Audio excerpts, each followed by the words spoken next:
चंडीगढ़ में कर्मचारियों के जर्जर क्वार्टर देख हाई कोर्ट नाराज, पूछा सिर्फ एक जुडिशियल मेंबर क्यों। नए अलॉटमेंट सचिव की नियुक्ति। चंडीगढ़ में सरकारी मकानों की बदहाल हालत और आवंटन में भेदभाव को लेकर पंजाब हरियाणा हाई कोर्ट ने यूटी प्रशासन से जवाब तलब किया है।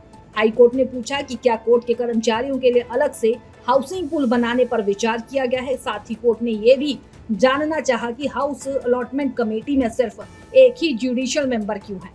मामला एक मीडिया में छपी रिपोर्ट के बाद हाई कोर्ट द्वारा लिए गए स्वतः संज्ञान से जुड़ा है। रिपोर्ट के मुताबिक चंडीगढ़ के सेक्टर 22, 24, 23, 29 और 23 जैसे क्षेत्रों में हाई कोर्ट कर्मचारियों को आवंटित मकानों की हालत काफी खराब है।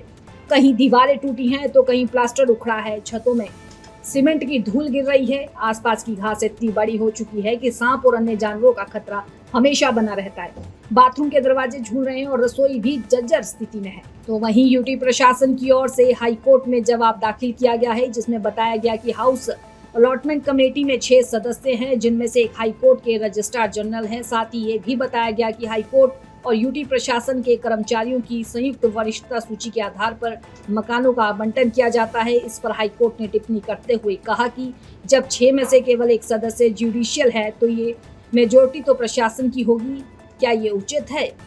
तो नहीं। वहीं इसी बीच यूटी प्रशासन ने हाउस अलॉटमेंट कमेटी में नया सचिव नियुक्त किया है।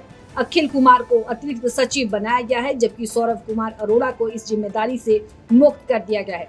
इसके साथ ही डॉक्टर रीचा को रजिस्ट्रार कोऑपरेटिव सोसाइटी और ईशा कंबोज को म्यूजियम और आर्ट गैलरी का डायरेक्टर नियुक्त किया गया है। तो आपको बता दें, चंडीगढ़ में कर्मचारियों के जर्जर क्वार्टर देख हाई कोर्ट ने नाराजगी जताई है, पूछा सिर्फ एक जुडिशियल मेंबर क्यों।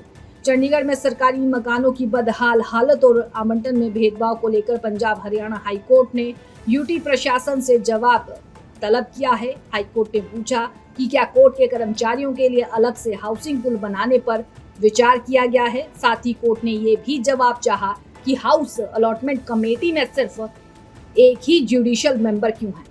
मामला एक मीडिया में छपी रिपोर्ट के बाद हाई कोर्ट द्वारा लिए गए स्वतः संज्ञान से जुड़ा है। रिपोर्ट के मुताबिक चंडीगढ़ के सेक्टर 22, 24, 23, 29 और 33 जैसे क्षेत्रों में हाई कोर्ट कर्मचारियों को आवंटित मकानों की हालत काफी खराब है। कहीं दीवारें टूटी हैं तो कहीं प्लास्टर उखड़ा है, तो कहीं छतों से सीमेंट की धूल गिर रही है। आसपास की घास इतनी बड़ी हो चुकी है कि सांप और अन्य जानवरों का खतरा बना रहता है। बाथरूम के दरवाजे झूल रहे हैं और रसोई भी जर्जर स्थिति में है।